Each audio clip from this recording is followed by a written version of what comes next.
Let's go ahead and call the meeting to order, please. Regular meeting of Washington, Missouri City Council, January 2nd, 2018, 7 p.m. Brinker. Here. Heidrich. Here. Holtmeyer. Here. Oheski. Here. Patke. Here. Skornia. Here. Sullentrup. Here. Waterman. Here. Please rise for the Pledge of Allegiance.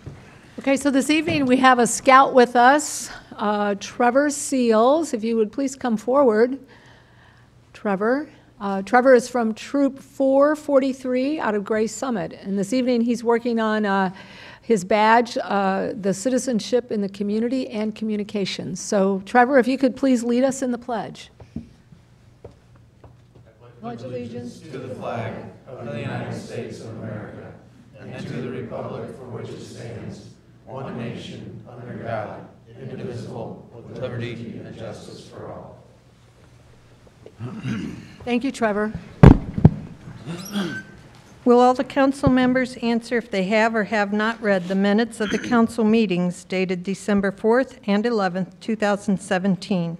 Brinker? Yes. Heidrich? Aye. Holtmeyer? Aye. Oheski? Aye. Patke? Yes. Skornia? Yes. Sullentrup? Yes. Waterman? Yes. Having read the minutes, are there any comments or questions about the minutes? Make a motion. Second. Okay, we have a motion by Sullentrup, seconded by Heidrich, to approve the minutes from our last meeting, from two meetings dated December 4th and December 11th, 2017. All those in favor signify by saying aye. Aye. Opposed? By your vote, you approve the minutes. Thank you. Approval and adjustment of agenda, including consent agenda. You have the Collector's Report, September 2017, Investment Report, September 2017, Collector's Annual Report, October 2016 through September 2017, Final Pay Request, PGAV Planners, Washington Hotel Study, and Municipal Records Disposal. Okay, are there any questions or comments on any? On the hotel study, was that done 50-50 on a grant? It wasn't 50-50 with a grant, but it's 50-50 with the Tourism Commission. So it's with the funds that come in through the bed tax, half of it will come from that, half of it will come from the city. Okay. And we will have a report on that, hopefully at the second meeting in January if PGAV is available to come out. So. Make a motion. Second. Okay, we have a motion by Sullentrup, seconded by Holtmeyer, to approve the items on the consent agenda.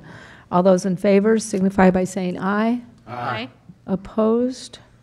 By your vote, you approve the items. Thank you. Priority items, mayor's presentations, appointments, and reappointments. Resolution presentation to Judge Hellman.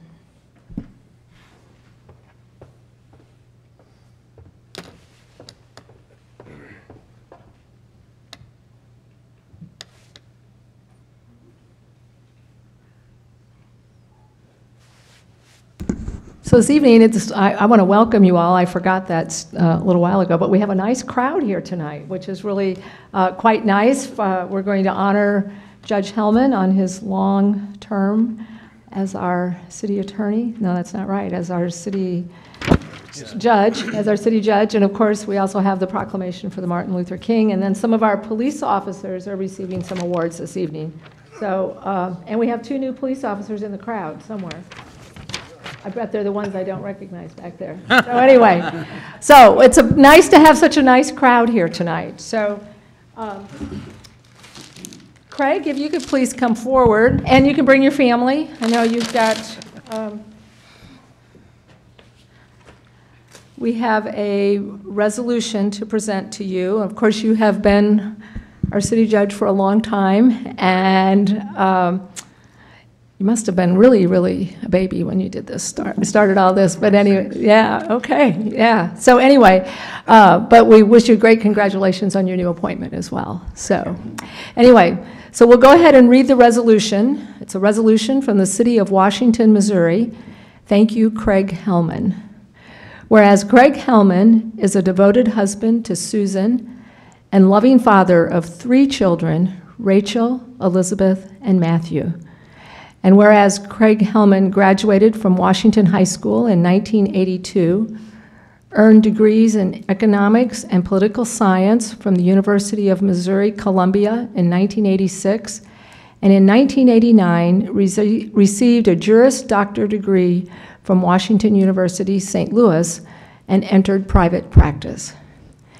And whereas Craig Hellman first ran for the office of municipal judge in April 1990 and has served the city of Washington, Missouri for 27 years.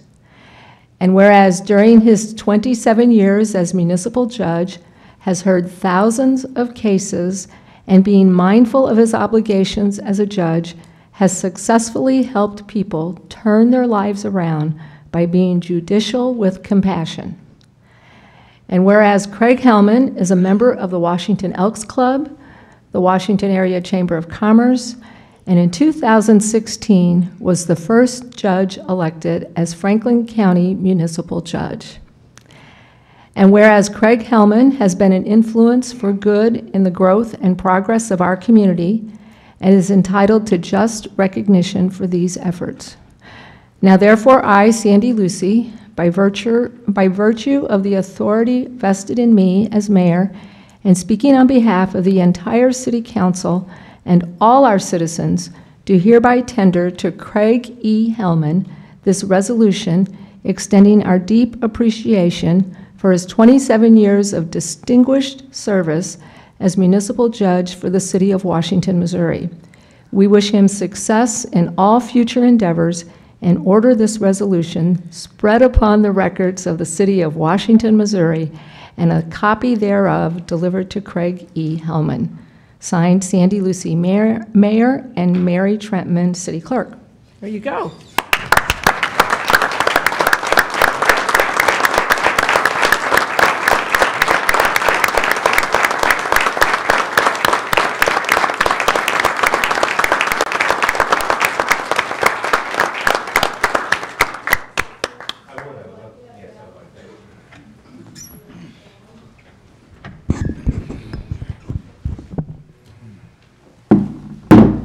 Since there are so many people here, I want to speak to both City Council and the Mayor, thank them for everything, of course, the resolution, and also the citizens of the City of Washington for electing me every 2 years for nearly 28 years. It would have been 28 in April of this year, had I not been appointed by the governor to succeed Judge Wood, and had the municipal court system not been disbanded regardless.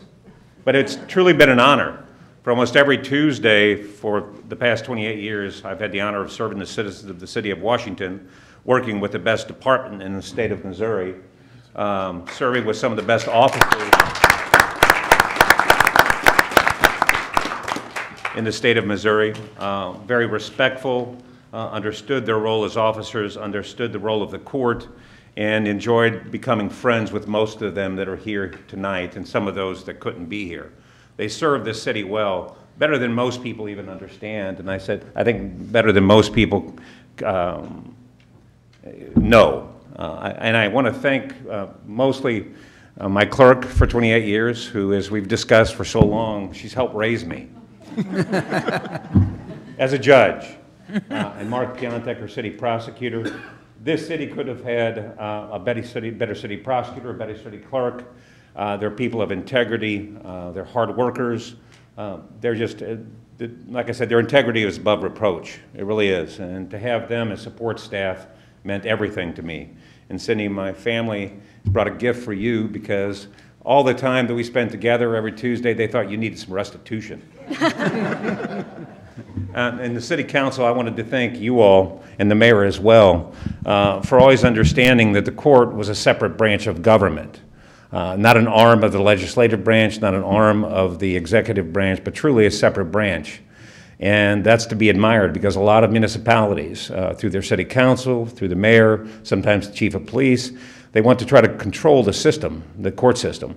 And I can say this city council, the city councils before you, and the mayors before you have never, at least to my memory, ever attempted to control what we did as a court. And that's the way it should be. You understood your role, you understood our role, we both tried to serve it the best we could. That was something to be admired because a lot of municipal judges, and I served with a lot for many, many years, would approach me and say, does your city council do the same thing that the other city councils do? Did they tell you that you're not finding enough or that you should have done this? And I'd always assured them that the number of years I served, that didn't happen one time, not once. And that's to be admired. And thank you for that. And I know Mark appreciated that. I know Cindy did.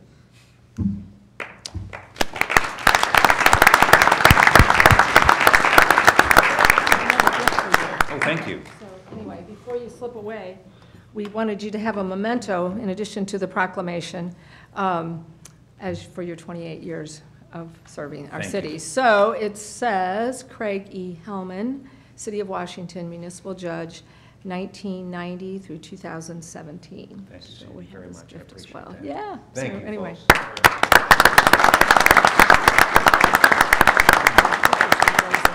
Do you have anything else? I don't, other than to tell you all you represent your constituents. Take the time, if you meet them, to tell them that I mean it when I say that it was truly an honor. It really was.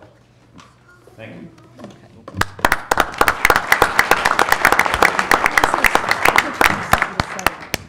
Thank you very much. Okay, you're welcome. Appreciate it. Thank you all. And City, we've got something for you. Handcuffs? Okay, so that's from the family, Cindy. Thank you. Basket of booze.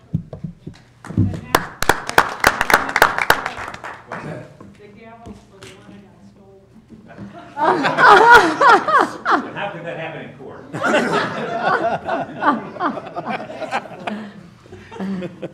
Okay, there you go. You're welcome. Thank you all for being here. Thank you.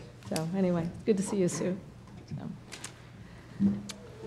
Proclamation presentation, 2018 Martin Luther King Jr. Day of Service. Okay, I believe there are a number of people here this evening. If you'd like to come forward or to present or to receive the proclamation, accept it, I guess that's the word.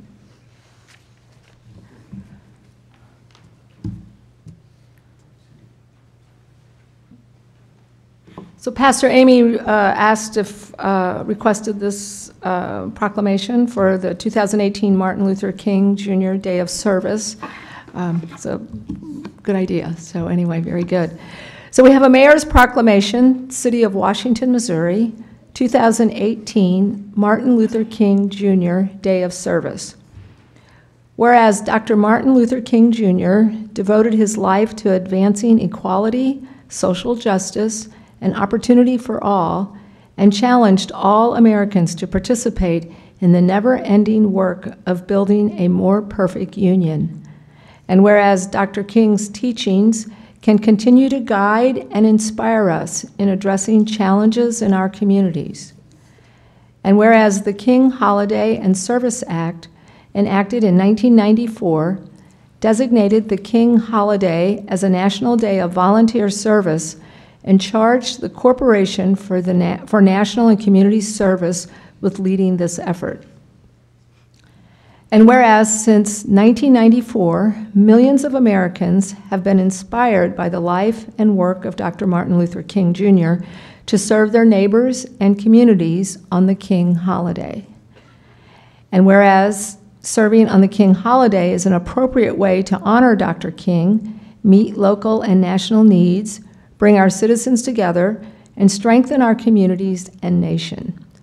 And whereas the King Day of Service is the only federal holiday commemorated as a national day of service and offers an opportunity for Americans to give back to their communities on the holiday and make an ongoing commitment to service throughout the year. And whereas King Day of Service projects are being organized by a wide range of nonprofit and community organizations, educational institutions, public agencies, private businesses, and other organizations across the nation.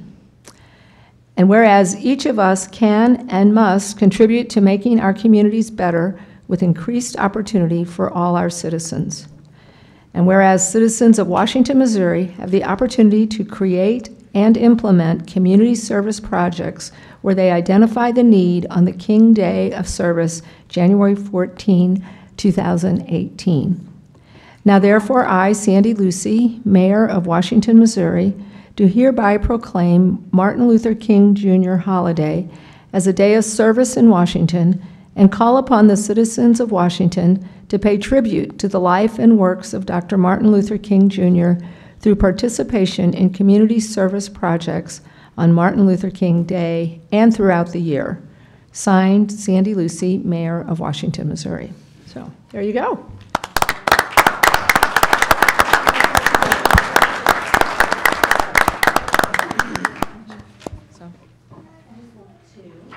Take this opportunity to invite everybody who is here, especially those of you who represent our community in some way. I'd like to invite you to the Martin Luther King Day celebration at East Central, and that is on January 14th on the Sunday at 3 p.m. We have a guest speaker, Amy Hunter. She's the manager of diversity and inclusion for St. Louis Children's Hospital and a well-known speaker on issues of race. And I'd like to invite all of you to join us at that event. We'll have light refreshments afterwards and time for fellowship and getting to know one another a little bit better.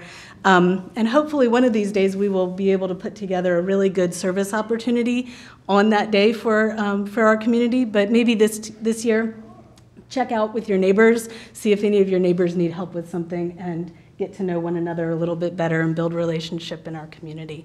Thank you so much for doing this.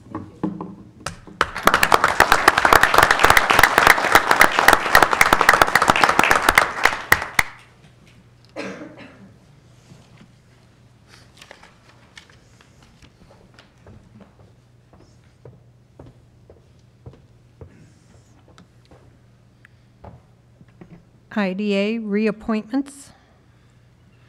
Okay, this evening we have two reappointments to the Industrial Development Authority. They are Richard Dickmeyer. Dick Mayer and Wally Hellebush. Both terms would expire in 2023. Any comments or questions? I'll make a motion. Second. Okay, we have a motion by Patke, seconded by Brinker to approve the reappointment of Dick Mayer and Wally Hellebush to the Industrial Development Authority. Thank you. All those in favor signify by, you've already done that. No. All those in favor signify by saying aye. Aye. Opposed? By your vote, you approve the reappointments. Police Department appointments. Okay.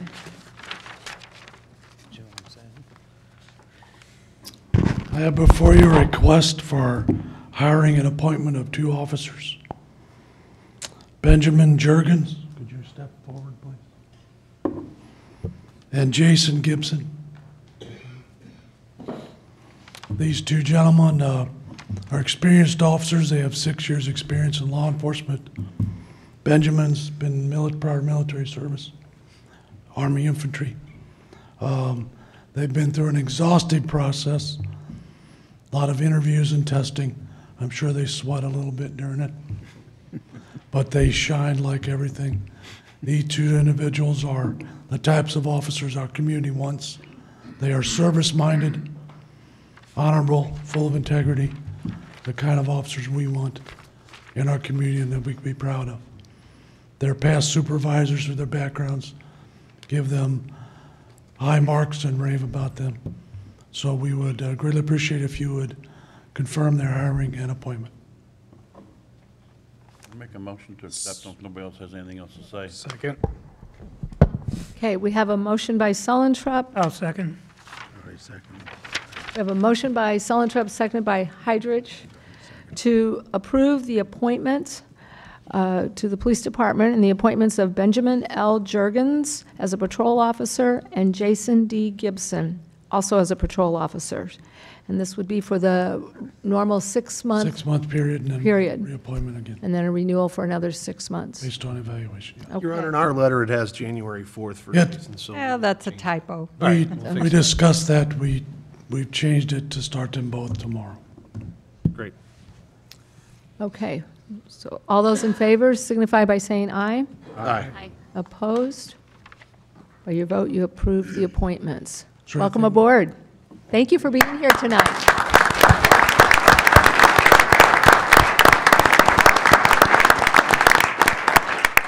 Is there any comments? The council or anybody else? Are Are you sure? both from the area? I've been down in Jackson. There you go. You got the mic. I'm originally from Baldwin. That area, I moved down to Jackson after I got out of the military to go to school, and I kind of got stuck there for a while. So it's an awesome opportunity to be able to come back home, be close to family. Appreciate it. Great. for serving. All right, thank you.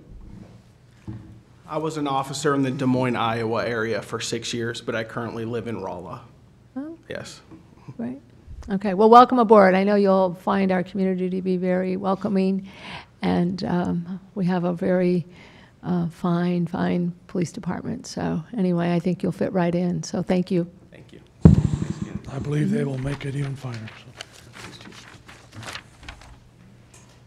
Public hearings, special use permit, transfer station in an M2 industrial zoning district, 925 Strickoff Lane. Thanks. Altmaier. Yeah, thank you. Altmaier.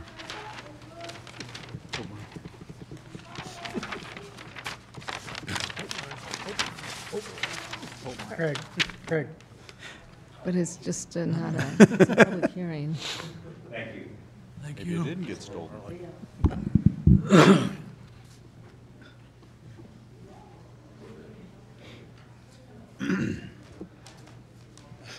Okay, Sal? Yes, so this first one is a special use permit for a trash transfer station located on property just on the west side of town. It's zoned M2. This is for future planning as the landfill becomes full over time. So this is something that we would look forward to doing in the future. Just to give you a reminder of where it's at. This is located in the city limits. You do have to drive out of the city limits on Bluff Road to access it and then back in. And then future planning would have annexation of additional land. This is zoomed in, looking at the existing landfill. And then this is the proposed area for the trash transfer station, right where the X is on there. And then there would be additional property to acquire outside here as well. It would have to be annexed at that time, but this is just for the use on the subject property where the X is located. Here's also a site plan of the proposed trash transfer station as well. You can see it's one way in, one way out as trucks would come in. And there's some elevations of it. You can see, the size of it as trucks would come in and pull into the side of the building. As far as the use goes, it's zoned industrially, and obviously the existing use is a landfill, so this is considerably less intrusive as the debris will be leaving the site. So we don't have any issues with it. We did send out a notice. The only property owner, however, within 185 feet is the property that we rented from. So we did not hear any complaints, and we did not get any comments at planning and zoning either. So. Okay, any comments or questions? All right, thank you. Okay, this is a public hearing, so is there anyone here tonight who would like to address the council on this issue? Okay. So with that, we need a motion to accept this into the minutes. Second. Okay, we have a motion by Sullentrup, seconded by Brinker, to accept this item into the minutes. All those in favor signify by saying aye. Aye. Opposed? By your vote, you accepted the item. Thank you. An ordinance granting a special use permit located at 925 Strickoff Lane for a transfer station in the city of Washington, Franklin County, Missouri. Altmaier. Introduced by Councilman Holtmeyer. So this is the ordinance that follows the previous item. Any questions or comments? Okay. An ordinance granting a special use permit located at 925 Strickoff Lane for a transfer station in the city of Washington, Franklin County, Missouri. Sullentrup? Yes. Holtmeyer? Aye. Scornia? Yes. Brinker? Yes. Waterman? Yes. Heidrich? Aye. Patchke? Yes. Moheski? By your vote, you approve the ordinance. Thank you. Special use permit, relocate an above-ground storage tank at 540 Boss Brink Drive. All right, this is a fairly simple, straightforward special use permit request. This is the Ziegler property located on Vosswick Drive in the Hyman Industrial Park. They have submitted plans to show an expansion to the southern portion of the building, and currently there is an existing above-ground diesel fuel tank. It was put there without a permit years ago, and our fire code, as well as our zoning code, which has been amended to reflect the fire code, requires any above-ground fuel tank to be approved by special use permits. Now that they're relocating it, they're just coming to compliance and obtaining the special use permit. So this is just to show the zoning. It is zoned M2, heavy industrial, along with all the surrounding properties. And then here is the site plan. So here's the existing tank. It's a red dot there. It's to the rear of the building, and they're moving it just to the eastern portion. So it's more than 43 feet away from the building itself, about 55 to 60 feet away from all property lines. The only stipulations we put in the ordinance, which we have reiterated to the property owners, that they have to meet all requirements of Chapter 34 of the IFC. There was some information we didn't have available, was submitted just for spillways and some equipment that has to be on the tank itself. But other than that, just for the special use permit, the proposed location, we see no issue with it, and we do recommend approval. How many gallon tank is it? And I don't have that information. Don't have the size of it. But there are, in that Chapter 34, there are brackets. Once it gets to a certain size, they have additional requirements. So they'll have to follow those requirements to obtain a building permit. Any other questions or So comments? in addition to the special use permit, they also have to get a building permit? Correct. For the building itself. And so, yeah, since they have to relocate it because of their expansion, they'll have to get a building permit. And they'll have to show the pad and everything as part of that. So. Any other questions? All right, thank you. Okay, so I'll entertain a motion to accept this item into the minutes. This is a public hearing. Oh, it is, isn't it? Okay, so it's a public hearing. Is there anyone who would like to address the council on this item? If not, I'll make a motion. Second. Okay, so we have a motion by Brinker, seconded by Holtmeyer, to accept this item into the minutes. All those in favor signify by saying aye. Aye. Opposed? By your vote, you accepted the item. Thank you. An ordinance granting a special use permit located at 540 Vosbrink Drive for the relocation of a diesel tank in the city of Washington, Franklin County, Missouri. Brinker. Introduced by Councilman Brinker. This is the ordinance that follows the previous item. Any questions or comments? An ordinance granting a special use permit located at 540 Vosbrink Drive for the relocation of a diesel tank in the city of Washington, Franklin County, Missouri. Zollentrup, Yes. Holtmeyer. Aye. Scornia. Yes. Brinker. Yes. Waterman. Yes. Heidrich. Aye. Patchkey. Yes. Moheski. Aye.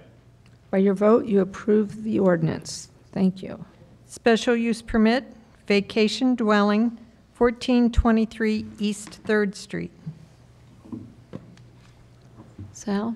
All right, yes, so our final public hearing tonight is for a vacation rental by owner or Airbnb. It is the short-term lodging special use permit request. It is located in the R1B Single-Family Residential Zone District on West 3rd Street. You can see just a couple houses down is where, I'm sorry, East 3rd Street is where it splits into 3rd Parkway to give you some locations, parameters of where it is. Like I said, it's just for the short-term lodging. We sent out the notifications to all the surrounding property owners within 185 feet. We did have a public meeting at Planning and Zoning. We did not receive any calls or any comments at that meeting. Staff's recommendation is the same as before for this use of recommended approval, given the fact that it is low frequency, low intensity, and as far as a commercial use in a home goes, because they will need a business license and the bed tax, it is fairly non-detrimental to the surrounding properties. So if you have any questions for me, I'd be happy to answer them. So you had no opposition at all? Nope. The last one we had a lot. Any questions? Any other questions? Well, yeah, I guess my location is right. I mean, my opinion is, I mean, if the neighbors were here and said that they didn't like it, then it'd be a different story. We did it across town, but if everyone's good. Right. And I think the owners are here, so, and they had described it, they may use it as month to month as kind of business lodging as well. So as soon as it gets less than 30 days, I mean, that's typically when we say, okay, that's whenever it needs to have a special use permit.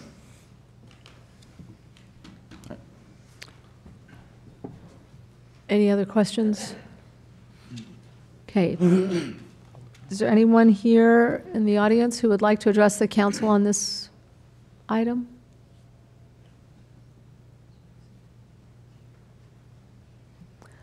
Do I need to say something? No. You don't have to. No, you don't need to. No. I'll make a motion to accept in the minutes. Second. Okay, we have a motion by Patke, seconded by Holtmeyer, to accept this item into the minutes. All those in favor signify by saying aye. Aye. Opposed? By your vote, you accepted the item. Thank you. An ordinance granting a special use permit located at 1423 East 3rd Street for the use of a vacation rental in the city of Washington, Franklin County, Missouri. Introduced by Councilman Sullentrup. This is the ordinance that follows the previous item. Any questions or comments?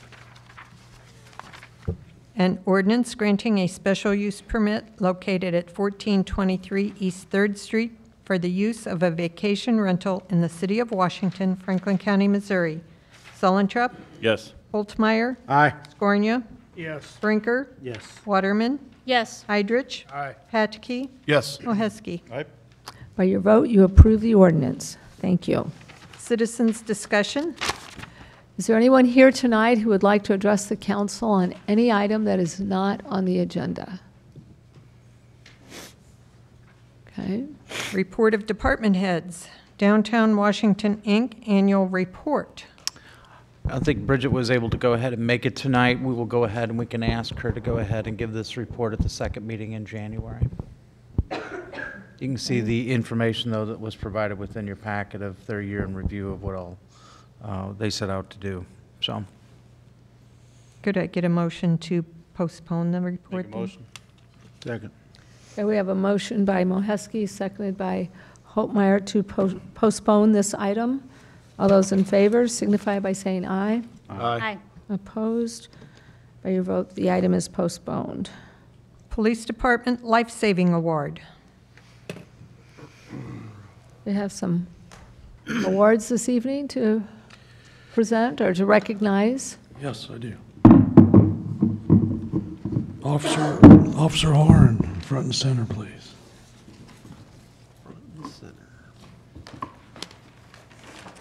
Captain, could you read this for me? Scott here is receiving a life-saving award tonight. This is not his first one for 2017. This is his second life-saving award. The captain's going to read the service. Washington Police Department Life Saving Award, awarded to Officer Scott Horn, DSN 232, for exceptional performance of duty and quick reaction to a life safety incident. On December 9, 2017, you were dispatched to 623 West 2nd Street in reference to an unresponsive male. Upon arrival, a male victim was located on the floor of the kitchen. The male was turning blue and had very shallow breathing. Officer Kyle Beesman and an off-duty EMT were also on the scene. You administered 1 dose of Narcan while Officer Beesman set up the AED, attaching the pads. The ambulance arrived on scene and began to care for the victim. Ambulance personnel administered more Narcan.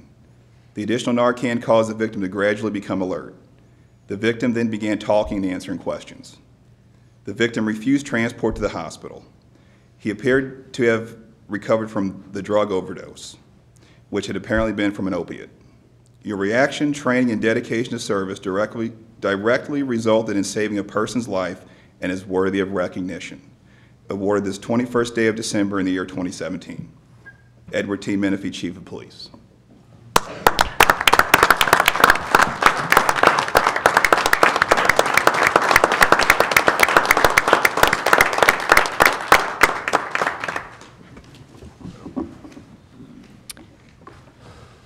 Like I said, that was his second life-saving award this past year.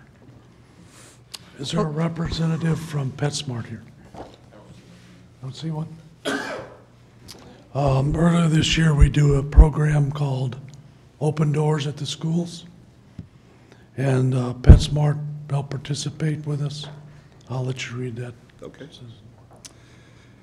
Washington Police Department Citizen Award, awarded to PetSmart, Washington, Missouri. For exceptional service in partnering with the Washington Police Department in creating smiles, happiness, and a sense of caring to the preschool children and parents of the city of Washington. On November 29, 2017, PetSmart participated in the Open Doors program with the Washington Police Department. Officers greeted and interacted with preschool children at the Early Child Learning Center in the Washington School District. PetSmart provided plush stuffed animals for officers to give to each student attending the preschool and some visiting toddler siblings. Additional stuffed animals provided by PetSmart were given by officers to children at every preschool within the city of Washington. The smiles, lit up eyes, laughter, and sense of caring displayed by children in receiving their stuffed animal from police officers is a gift most precious to behold. The positive impact with children and parents such a simple gift cause brings our community closer together. Awarded the second day of January in the year 2018, Edward T. Menifee, Chief of Police.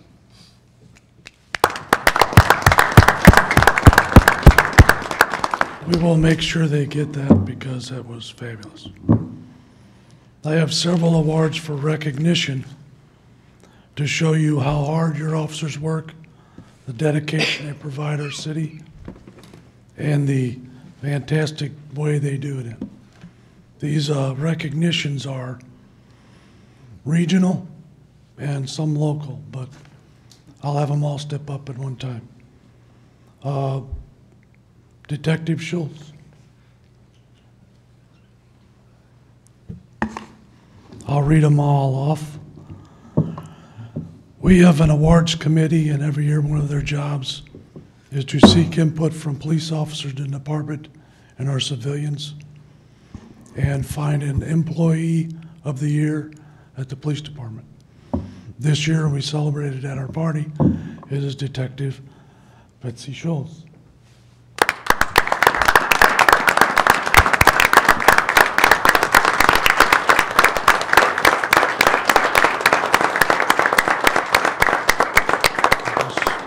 I guess you read that for me. Okay, this is reference to Betsy's award. Washington Police Department Employee of the Year 2017, awarded to Detective Betsy Schultz, DSN 233, for exceptional service, dedication, and exemplary performance during the year 2017. Detective Schultz, your work performance for the year 2017 has been outstanding. You are the ultimate team player and assist anyone that asks. You have taken upon yourself to research and present training and roll call to officers concerning sexual offenders and violations by such offenders. You have completed talks with the community on a variety of topics, recent scams, safety awareness, and the role of the detective in the community. The groups that have received the presentations have commended you for the information you provided. You handle all of your assigned investigations in an effective, timely, and efficient manner. Some of your more notable cases include getting a nurse charged with involuntary manslaughter and identifying a man that walked the riverfront trail making sexual comments to ladies, getting charges filed on him also. You have a case in which a suspect refused to cooperate in reference to the sexual assault of 2 small children. You worked the case long and hard and was able to get the suspect charged with 2 counts of sexual assault of a child. You handle all grand jury testimony for the department, resulting in charges issued on many cases. Your skills at interview and interrogation are outstanding, often resulting in a confession. With the manpower shortage in the detective division, you have helped with whatever needs to be done and have been vital in assisting Detective Sergeant Seitz in evidence inventory, case assignments, and background investigations. Your dedication to duty, commitment to our community and this department, and willingness to assist others is appreciated by everyone at the Washington Police Department and is worthy of recognition. Awarded this 21st day of December in the year 2017, Edward T. Menifee, Chief of Police.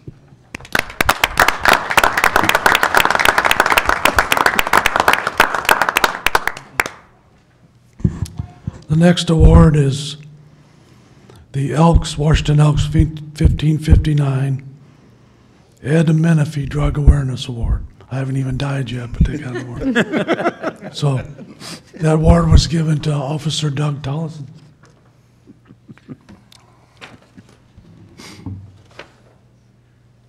There was a ceremony at the Elks Lodge. It was great. I'm very proud of Officer Tollison and Detective Schultz. I have something here we can read for Officer Tollison. Okay. Washington Police Department, Washington Elks 1559, Ed Menifee Drug Awareness Award for the year 2017. Awarded to Officer Doug Tollison, DSN 285, for exceptional work with youth and drug abuse and awareness and community policing. Officer Tollison has been exceptional in his service as a police officer to the City of Washington and surrounding area. For the past 7 years, Officer Tollison has been assigned as a school resource officer and DARE officer. He has taught the DARE program in both public and private schools. Officer Tollison has been highly involved in Red Ribbon Week each year, held throughout the Washington School District and the private schools, which is sponsored by Washington Elks 1559. Officer Tollison participates in the Family Reading Night each year. Officer Tollison conducts a mock accident crash for students in grades 11 and 12 at both Washington and St. Francis Borgia High Schools. The event is held around prom time to bring awareness to drinking and driving. Officer Tollison also makes visits to children at most of the preschools and daycares in the area. Officer Tollison has always strived to provide drug abuse resistance education and awareness to the youth of the community. He is a positive role model for the community. Awarded this 19th day of December in the year 2017, Edward T. Menifee, Chief of Police.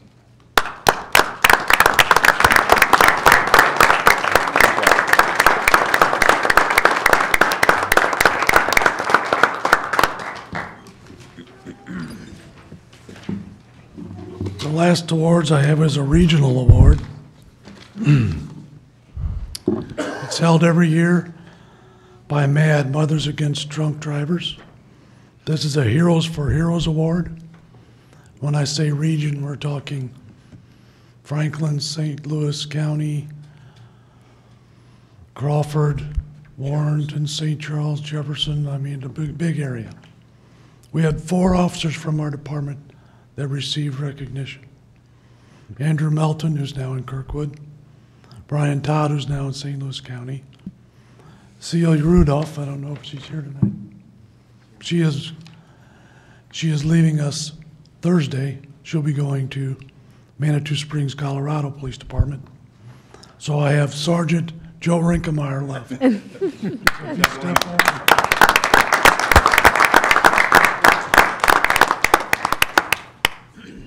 And this is the award he received. And this award is based on officers that work to interdict driving while intoxicated drivers, minors in possession, not just by arrest, but by programs and education. But that our department is recognized by 4 and talked about highly in this region as being effective in protecting our citizens against intoxicated drivers is a plus and a credit to these officers, all our department. So good job, Joe.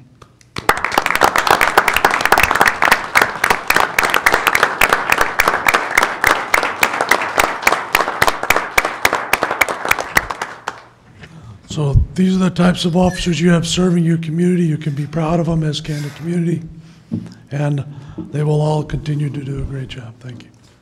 Thank you, guys. Thanks. Thank you, and congratulations. The next item on your agenda, the developer has asked that we postpone it. It's Highland Meadows developer request, High Street Extension cost share. So if I could have a motion to postpone? I'll make a motion. Second. Okay, we have a motion by Holtmeyer, seconded by Brinker, to postpone item 5G. All those in favor signify by saying aye. Aye. Opposed? By your vote, you postpone that item. Thank you. This golf course recommendation? Darren? As you may recall, back in June, we brought forward a recommendation from the Parks Commission in regards to the Lions and the Elks Club's request to move forward with the design and looking into building a disc golf course at Burger Park. Since that time, the Parks Department, the Parks Commission, and the Elks and the Lions have worked together and they have raised up to $20,000 for the development of the course. I have two members representing the Elks and the Lions here, if you have any questions on that. Does any of the $20,000 go towards the design? Step forward. $20,000 is basically set aside for, it's been set aside kind of for general use, so we can use it however is deemed necessary. Likely it's going to be consumed by the cost of materials necessary. So between the baskets themselves, which should run in the $9,000 to $10,000 range, and concrete and other various materials, it will likely all be consumed by that. So we've checked in a little bit into course designers. There are some local St. Louis organizations who are willing to help out. There are some professional organizations that would love to do it, but they bid between $5,000 and $10,000 to do that.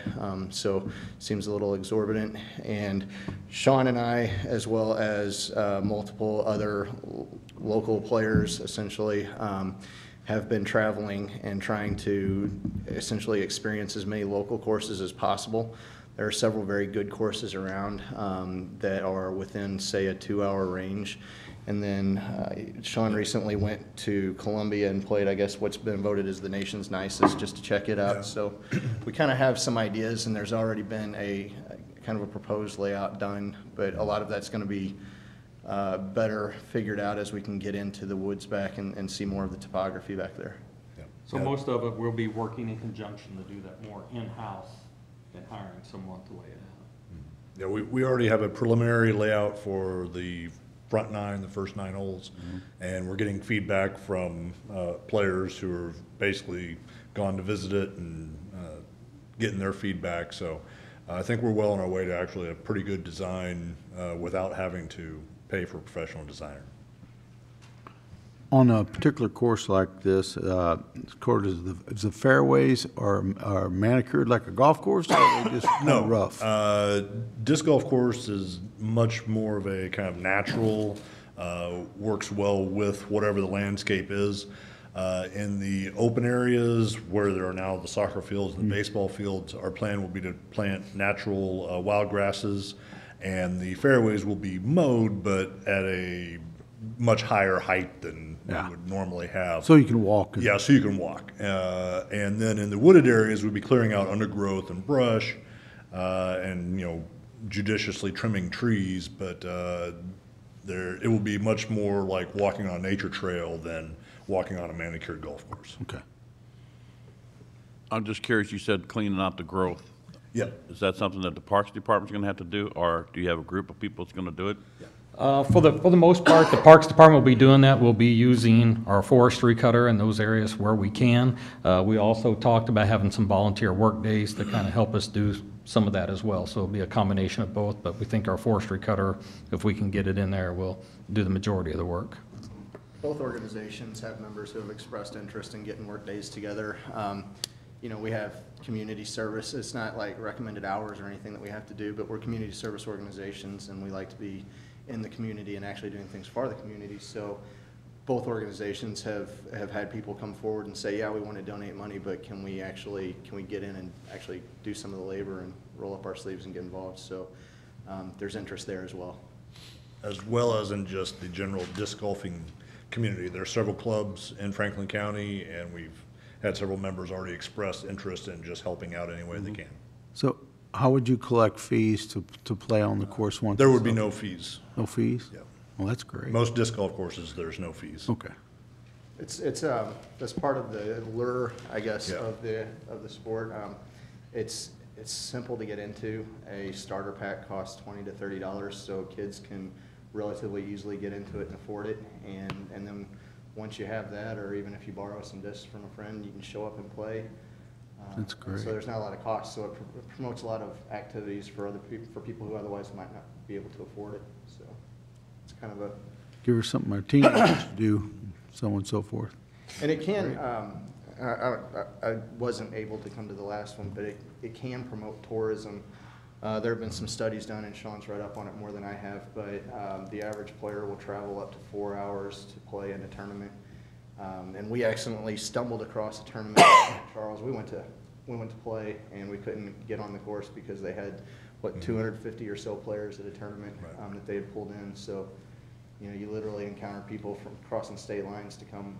So you could use that as a fundraiser to maintain the course. Yeah, absolutely. And in fact, that is the plan for the Elks and Lions to do at least one fundraising tournament a year for those clubs.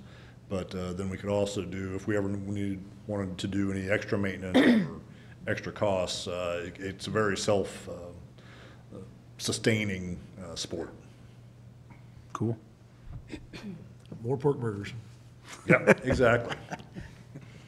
Anything else? Okay. We'll entertain a motion to accept this item into the minutes. Make a motion. Second. Okay, we have a motion by Brinker, seconded by Waterman, to accept this item into the minutes. All those in favor signify by saying aye. Aye. Opposed? By your vote, you accepted the item. Thank you. Thanks for being here. Ordinances and resolutions.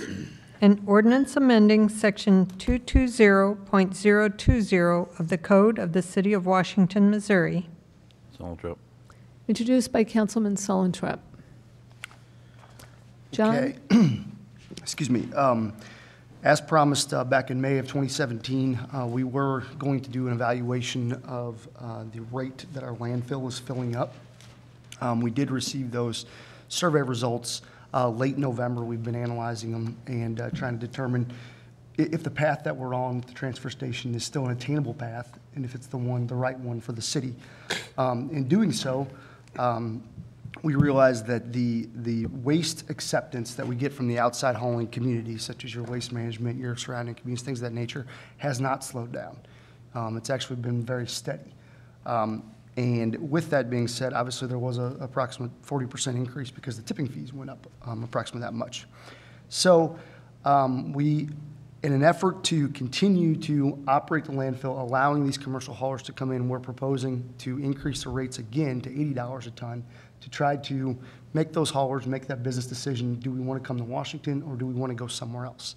The goal here is once again to buy time for engineering department, the city, to phase into what our next landfill waste management type situation looks like. In addition to that, we in conjunction with that analysis in December 2017, and Sal did show the transfer station proposed plan. What you saw was our consultant has been working pretty diligently to try to speed this thing up as fast as possible. They provided us a $2.7 million cost estimate for that structure and that development that you saw. I would say that's probably on the higher end. It's a pretty significant structure.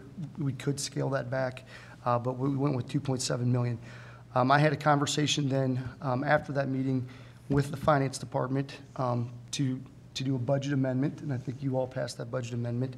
But it became aware that the funds, the dollar numbers that we were operating were not there. We did not have $2.7 million in that solid waste fund. So in doing so, we diligently went back to the drawing board, still moving forward, leaving all options on the table to try to figure out how we're going to solve this problem. We also went to the sales contract, and realized that the Strickoff purchase actually has a closing window, not a closing deadline. So that window was September 2019 to December 31st of 2019. So we can't physically own the property until that window reaches, unless we negotiate another contract with them. So that means that we would have to operate this landfill till 2019. So the only way that we can do that is to turn away commercial haulers. I feel like as the city, we can accept our own residential waste and prolong it that amount of time. Remember, there's only 18 to 20% of the waste that comes into the landfill is city-generated waste. So we feel like we can get to that window, but we would have to shut off the commercial haulers. The problem with that is that is your revenue source. You're getting approximately $80,000-ish a month in revenue from the commercial haulers. So you have no funding mechanism or no dollars allocated for that transfer station. And then in order to get to that closing window, we would not have a revenue source, essentially. So Andrew and I diligently went back to DNR, Immediately got on the phone with our consultants and looked at what would we do if we opened up the next cell. We've already, back in August, I believe we told DNR that we wanted to close that next cell. We went back through all of our records to see if we had any issues with operating the landfill over the past year, year and a half. We've actually had a pretty stellar report card. So I approached Darren and the mayor in a kind of a subcommittee and asked them to, let's talk about this. What was the reasons why we were closing the landfill? Why were we not using this last resource or this last cell that we have? So in doing so, it was determined that maybe we should go back and look at opening up this next cell. Projected, it would give us about 6 years, and that is a conservative number, 6 years at the current rate of collecting trash. And that equates to about, that equates for about $5.4 million in revenue. Round numbers, obviously that'll vary a little bit, 6-year dollars. With that, the landfill fifth cell construction is approximately $1 million. Closure, post-closure on that is 1.2. We added $1 million for personnel and equipment because we would have to upgrade our equipment. And the most important part of this is the transfer station 2.7 is also rolled into that. So we feel pretty confident that after 6 years, this enterprise fund would be operating in the black as a positive enterprise fund that could pay for this transfer station 6 years down the road. So as our recommendation to you all is to continue, is to shift gears and actually maybe do a little bit of a 180 and move forward with this opening of the next cell. We feel like we can have that done by mid to late summer of this year and start accepting trash. And this increase in fees of $10 buys me that contingency that I desperately need in case we have rainy weather, things of that nature. So I don't want to slow down the revenue stream in, but I need to buy some time in order to get this thing built. Going to $80 a ton is being very comparative with other landfills in the area except for one. It's the higher end spectrum of the landfills around, and there is an exhibit in your packet. It shows 85. We actually discussed that we felt like 80 was a much better, was a more palatable number. But it puts us on the high end, but once again, as I've been saying, this is a supply and demand situation. When the supply is high or the demand's high and the supply is low, it's either that or we got to start turning people away or capping tonnage. And that's not something that I don't think we want to do if we want to move forward with either a transportation or opening the next cell. We want to be able to accept the waste because it is our revenue source. So with that. Any other questions? It's $80 a ton and not 85. You got 85. Correct, 80. It's 80. You got 85. 80. That exhibit is. That exhibit is wrong. That says 85 and it should be 80. I'm just making sure. Mm-hmm. And we actually are advertising for bids grading of the next cell tomorrow. It should be in the paper tomorrow. So that we're going to move really quickly on getting this thing graded and opened up as fast as we possibly can. And DNR has had they've had positive feedback to us so far. That was a question we had asked when we went back with the committee to go ahead and take a look at this. What was our track record for the last few years with regards to that? I think with the renewed focus by the street department on running that operation, as well as John and Andrea's oversight, I think that's what weighed heavily in our decision to go ahead and extend the life out and open up this next cell. And as long as we're able to go ahead and do that, as John told me today with the consultants, they were kind of happy with the fact that we were going to go ahead and open up that cell, because that's usually when you open that last cell, that's when most of them come into the black.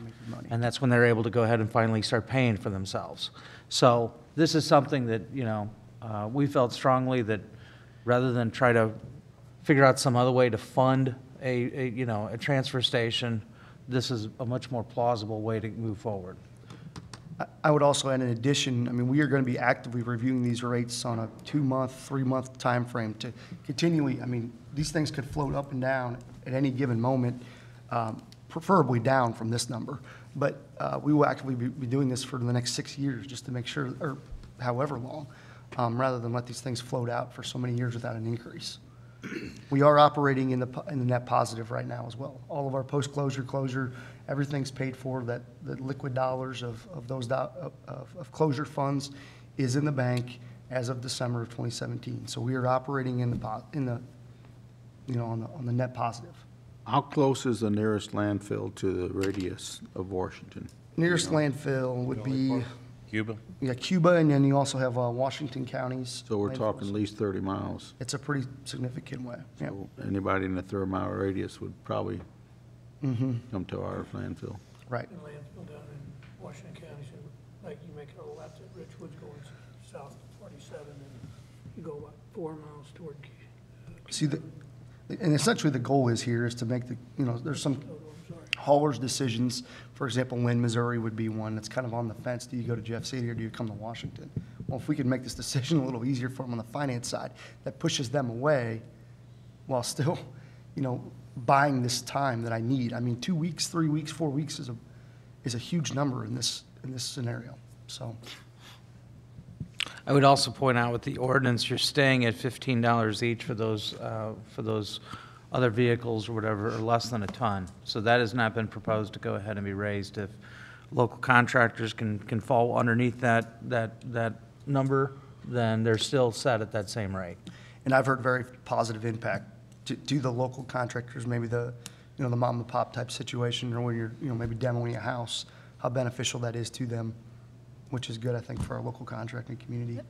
And also, we have no intention of touching the rates of our citizens either. Absolutely. With our weekly That's trash probably the most service. important thing. Most That is the importantly, most. we're not going to be making any changes for them.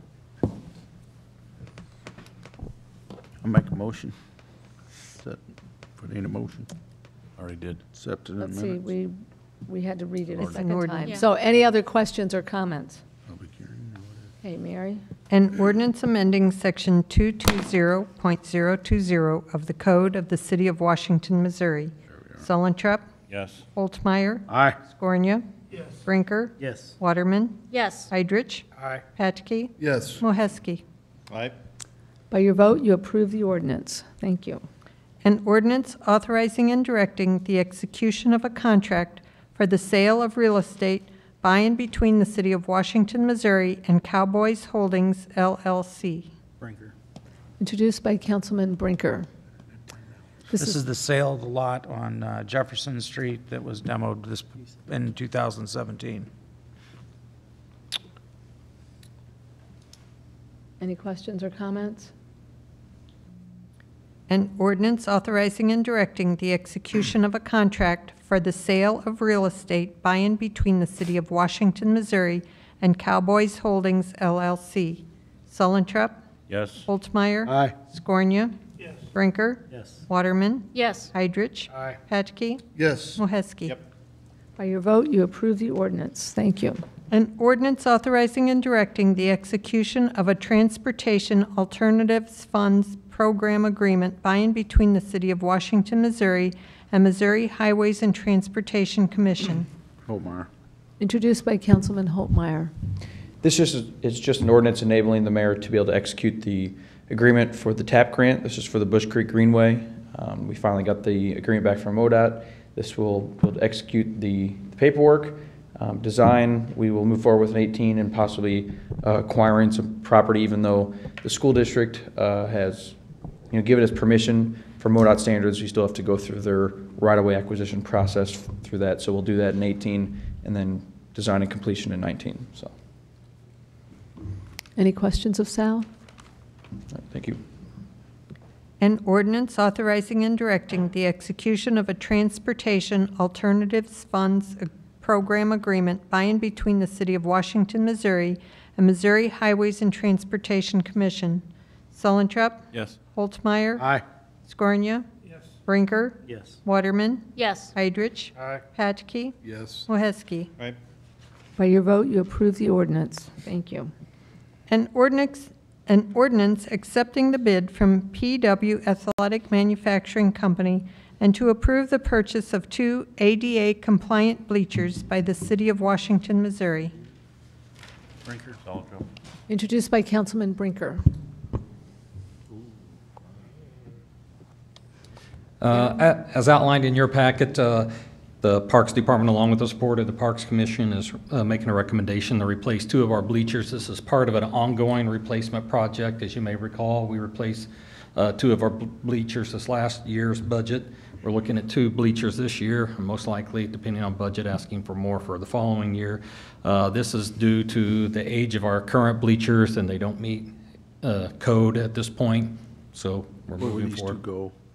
Where will these 2 be placed? We're hitting most of the soccer fields right now. That's our game plan. And we looked at the state bids, we've looked at other cooperative purchasing things, and HGAC Buy gave us the best price through PW Athletics. Any questions or comments? An ordinance accepting the bid from PW Athletic Manufacturing Company and to approve the purchase of 2 ADA-compliant bleachers by the City of Washington, Missouri. Zollentrup, Yes. Holtzmeyer. Aye. Scornia. Brinker. Yes. Waterman. Yes. Heidrich. Aye. Patchke. Yes. Moheski. Aye. By your vote, you approve the ordinance. Thank you. An ordinance accepting the bid from MTI Distributing and to approve the purchase of a Toro GM 4000 wide area mower and accessories by the City of Washington, Missouri. Introduced by Councilman Holtmeyer. Darren? As outlined in your packet, we're looking to replace a 2004 Toro wide area mower with a new one. Our current, the 2004, has close to 7,000 man-hours on it, and the replacement cycle by manufacturer is scheduled at 3,500. So it's way past its life cycle. We've had many issues with it. It was to be replaced years ago, but we held on to it as a backup. But with additional park acreage that we've acquired over the past several years, it kind of got thrown into the daily rotation. Now it's pretty much on its last leg, and they are willing to give us $3,000 as a trade-in, which I think is very fair due to the condition of the current mower. Darren, what kind of issues are you having with it? It has a blown head gasket. We have valves, hoses, and we've sunk some money in just to keep it running just for the summer. But right now, to get it up and running for this summer, we're going to be putting thousands of dollars into it. But it's just an extra, you say? It was scheduled to be an extra, but it has been part of an everyday operation for the past couple of years. Do we have 2 of these? We have 3 of these. 2 that you use and 1 extra? Well, actually, we have 3 ongoing and 1 as a backup. And we do have 1 backup that most likely I'll be bringing forward next year for The ones that replacement. they normally use out the park? Most of the use is on the west end of the parks, and we do have 1 that goes on our route that we hit some of the other areas that our contractor does not hit. Of the other 3, are they in the same condition that this one's in? 1 is just a little bit better condition of this, and then we have 1 in the John Deere shop right now, and then we have the one that we purchased last year. How many hours you say it's on it? Close to 7,000.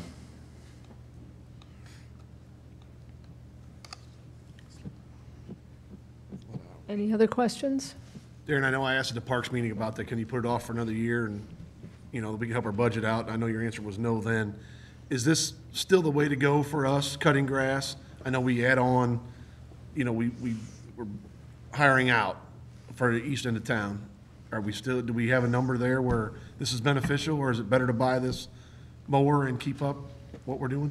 Well, it's much bigger than just replacing the mower. If we were to contract out, could you save some funds on personnel, those sort of things, but then you would lose personnel that we use for snow plowing and doing other things. We don't have people that their sole job is just mowing. They do multiple things. So without getting into the weeds much deeper to figure out how you'd replace that manpower in the other areas, I'd say no. And this is the kind of more we need for that? Yes. Well, the new stuff. I mean, this is what we need? Yes. Gotcha. Okay. Anything else? An ordinance accepting the bid from MTI Distributing and to approve the purchase of a Toro GM 4000 wide area mower and accessories by the City of Washington, Missouri. Sullentrup. Yes. Holtmeyer. Aye. Scornia. Yes. Brinker. Yes. Waterman. Yes. Heidrich. Aye. Patchke. Yes. Moheski. By your vote, you approve the ordinance. Thank you. An ordinance accepting the proposal from Davy Resource Group to provide a comprehensive tree inventory for the city of Washington, Missouri. Patke. Introduced by Councilman Patke. As you may recall, we received a tree resource inventory maintenance grant, short as TRIM, that you might be aware of, and we received it from the Department of Conservation for us to do a tree inventory. The grant amount was $22,883 with the city's match with some in-house staffing to remove some hazardous trees that we identified. We went out with an RFP asking firms to give us a proposal. We only heard back from one company, and that's the Davy Resource Group. They have proposed to do the job for that $22,883, and basically they would do a tree inventory up to 5,000 trees. Right now, it is unknown how many trees that we have on public property here. But as they go through their inventory, they'll keep track of that many amount of trees until we get up to 5,000, and then that's when they'll cut it off. We are looking to start with our parks first, most likely starting in the western sector of our bigger park areas and work our way east. If we make it through the 5,000 through there, we'll all start looking at other public facilities such as the library, city hall, public safety, other city properties such as, you know, well houses and those sort of things in those areas. And then we'll do some street trees because we have very few street trees We're not in our going to do the Miller Reserve, are we? No, this will only be for formal areas, so we will not do forested areas such as Miller Post or some of the areas at the riverfront, that kind of stuff, because that'd probably put us way past the 5,000 mark, and then the cost would be that much greater. If we chose to do that at a later date, to go out for another grant, we could do that, but typically when cities do their tree inventories, they don't do forested areas, because they're managed differently. Up to 5,000, somebody else going to plant these? This isn't planting. This is just to go to identify the trees that we have, the age of the trees, the type of trees, the condition of the trees, and if they are hazardous trees, they will identify those hazardous trees. Also, as you may be aware, that the emerald ash borer is moving across the nation, and it is in our area. We haven't had any reports here, but we've had reports all around us, so we assume that it is here. If they identify any of our ash trees that has the emerald ash borer, that'll also be noted. There's also the Asian longhorn beetle that's mainly on the East Coast that's coming close. Chicago's getting hit with it, and most likely it'll come this way, and it's going to be worse than emerald ash borer because there's not a treatment for it. And so they'll be identifying these things as well. So that way we can look at all these trees inventoried, and we'll know what we have from an asset standpoint as well as a condition and what we need to replace from a hazard tree removal and for upkeep. And all this must be done by May 1st. How much of it's getting from a grant? $22,833. And we received one of the higher grants. There was only, I think, like 5 communities across the state that received this amount. Darren, is there anybody, I didn't ask this at the department head meeting, but have we worked with the Davy Resource Group before? Yes, actually, they did a partial tree inventory back in 2006, 2007, but it was very limited. They only looked at a few parks, and they didn't even do a full inventory of those parks because it was a lower grant amount. And that data is pretty much obsolete because we've planted a lot of trees, removed a lot of trees, and they didn't do a complete inventory. This will all be computer-based, and so once they do it, we will have it kind of GIS type deal. And when we replace trees, we can go in on our staff and mark that as replaced or removed or whatever was done with it. And that'll Last time it was just a drive-by. Well, they didn't have as much money. Yeah. That's a treat. Could have been a That's a treat. Sounds good. Any other questions? An ordinance accepting the proposal from Davy Resource Group to provide a comprehensive tree inventory for the city of Washington, Missouri. Sullentrup. Yes. Holtmeyer. Aye. Scornia. Yes. Brinker. Yes. Waterman. Yes. Heidrich. Aye. Patchke. Yes. Moheski. Aye. By your vote, you approve the ordinance. Thank you. An ordinance approving a boundary adjustment for Heidemann Industrial Park, Plat 12, in the city of Washington, Franklin County, Missouri. Sullentrup. Introduced by Councilman Sullentrup. This is a boundary adjustment that is part of the sale of Lot 12 in the Hyman Industrial Park. It is the lot at the corner of Enduro Drive and Volspring Drive. If you remember, we have approved the amendment to the development plan in order to sell this property to Magnet Group. As part of that deal, one of the contingencies was securing some property to the north, just south of, I know this is an old picture, but there's a retaining wall there, just south of the retaining wall in order to fit the proposed building on this site and then put an additional retaining wall. It's approximately 0.69 acres, so you can see this is where the new property line will be, this dark line. And so it'll kind of just jog up where the sewer line is, and this will be able to obtain the additional property. So they show the same easements that we require on any plat in the Hyman Industrial Park. Just so you know, in the future, we will be coming back to amend this at a later date. Once we move the sewer line, we're going to move it to further south. We're not exactly sure where to yet. We're going to wait until we get their building plans in. So we'll come into amend this and move that easement at that time, and we'll also be adjusting the stormwater easement because that's actually larger than it needs to be. So this is just to do the boundary adjustment, and then in about a couple months, hopefully, if we get the plans in and all approved, we'll be coming in to amend this again. So. Any questions or comments? What was the reason again why the sewer line wasn't put on the property line to begin with?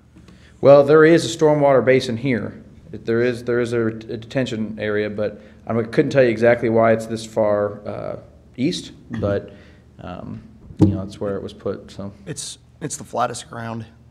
To move, the closer you get to that detention basin area, it actually, the topography starts. it does drop off. There is So kind of a valley down here. Their goals were to put potentially to put a retaining wall along there. So obviously, when you put a retaining wall, the ground flattens out. So that's why we can't move the sewer right now either, because we don't know what their elevations are going to be, where the retaining wall is going to be. It's gotta be done in anticipated to be conjunction. $25,000 for Yeah. us to go ahead and relocate it. In-house? That's in-house. Mhm. And the retaining wall, I forget who's doing that. That's them. Yeah, that's all the retaining walls are all them. So I think there's gonna be 3. All we're doing is moving the sewer line. Correct. Correct. That was part of the deal. Yep. So, and this is the sewer line and this boundary adjustment are the last 2 contingencies in order to close on this. So the final closing would be January 31st, but since we're getting this done tonight, and we'll get the affidavit on the sewer done as soon as we get their plans in, which sounds like they're about done drawing up, we should close on this in the next few weeks. Good job. Thanks. Any other questions or comments? An ordinance approving a boundary adjustment for Hyman Industrial Park, Plat 12, in the city of Washington, Franklin County, Missouri. Selentrop? Yes. Holtzmeyer? Aye. Scornia? Yes. Brinker? Yes. Waterman? Yes. Heidrich? Aye. Patchke? Yes. Moheski? Aye. By your vote, you approve the ordinance. Thank you. An ordinance providing for the approval and acceptance of minimum improvements for maintenance for the Outlook at Weber Farm Plat 1 and the Outlook at Weber Farms Plat 2 subdivision in the city of Washington, Franklin County, Missouri. Holtmeyer. Introduced by Councilman Holtmeyer. John? Okay, this is the development that's going on, Weber Heights area. Vic Horse Camp is doing, is the developer.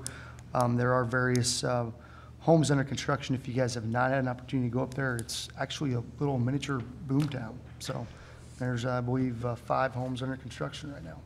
So this would officially take those over. Developer's biggest concern was to provide snow removal. We were not going to get on those streets until they were taken over for us, because I don't feel like it's our responsibility to remove snow off of streets that aren't ours.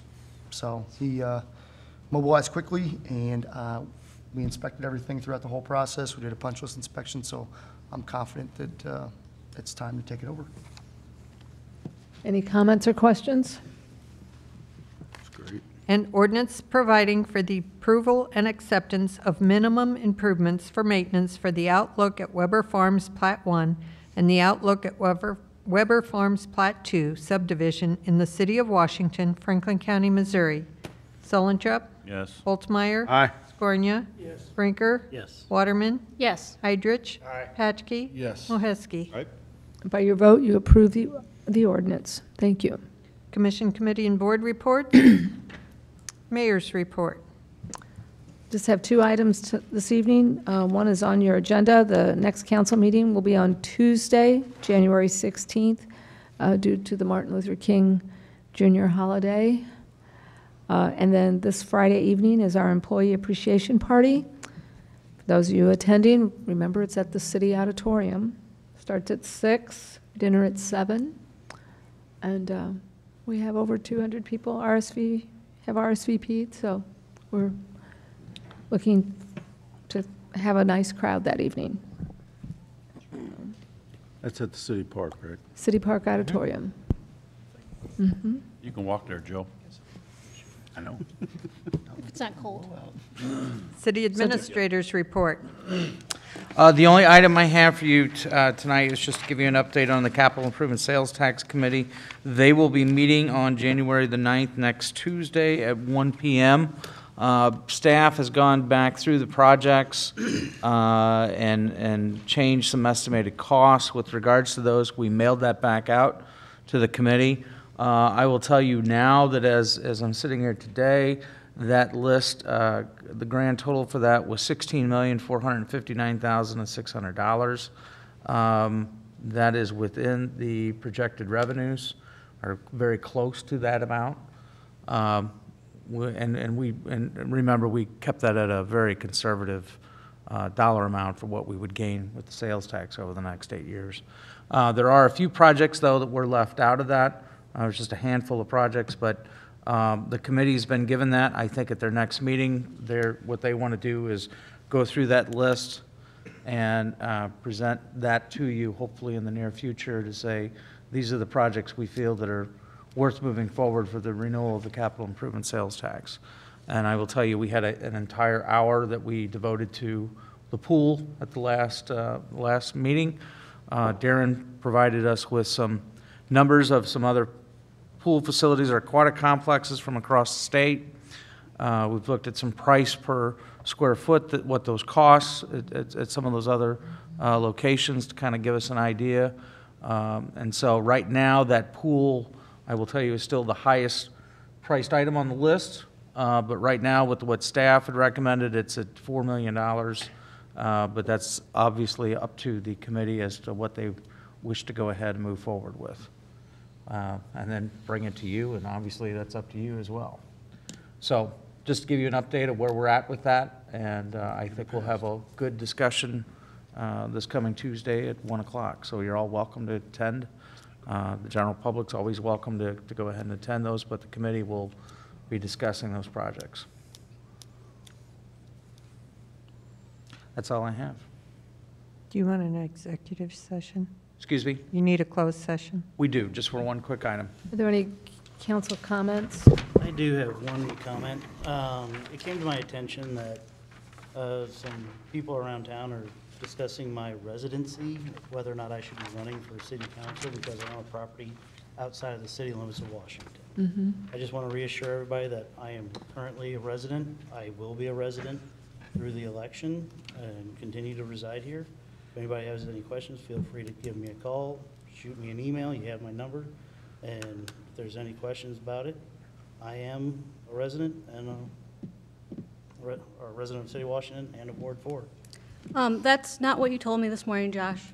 You said that since September that you've lived at the Diener Road address, which is outside of the city limits. And that is not true whatsoever, Susan. I purchased my grandparents' property in September. I've stayed there on weekends with my girlfriend, and I have lived as a primary residence at 3rd Street and at my girlfriend's house, which is on 7th Street, both within Ward 4. That's not what you told me this morning. You said that your girlfriend's residence was under construction and that you had been staying and that you moved everything to your house and you had no intentions of moving your stuff back out of your house. But I did tell you I did move my stuff in there. What you don't know is when I moved my stuff in there.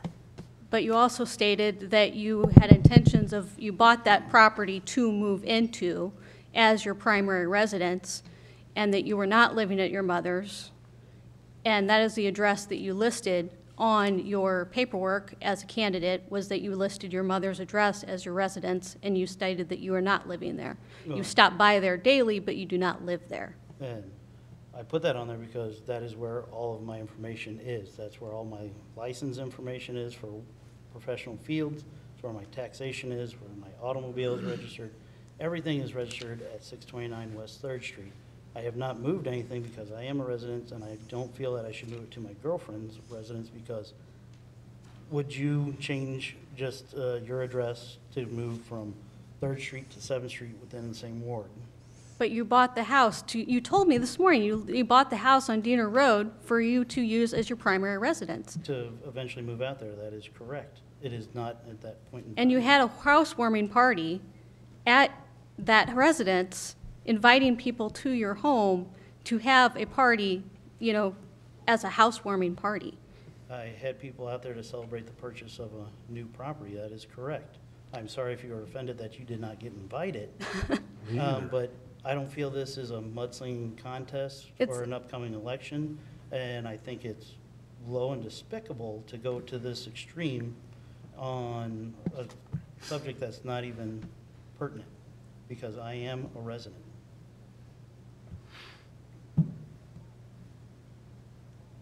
If I've done something wrong, Mark, I guess I'll need a little bit of help with there, because yes, my girlfriend and I have stayed out there for an extended period of time, the last month and a half or so, because her bathroom was being remodeled. When you take out the only toilet and shower in the house to fix it, you really can't live in the house. It'd be the same difference of taking a hotel room someplace else. And if I've done something wrong, please let me know, sir.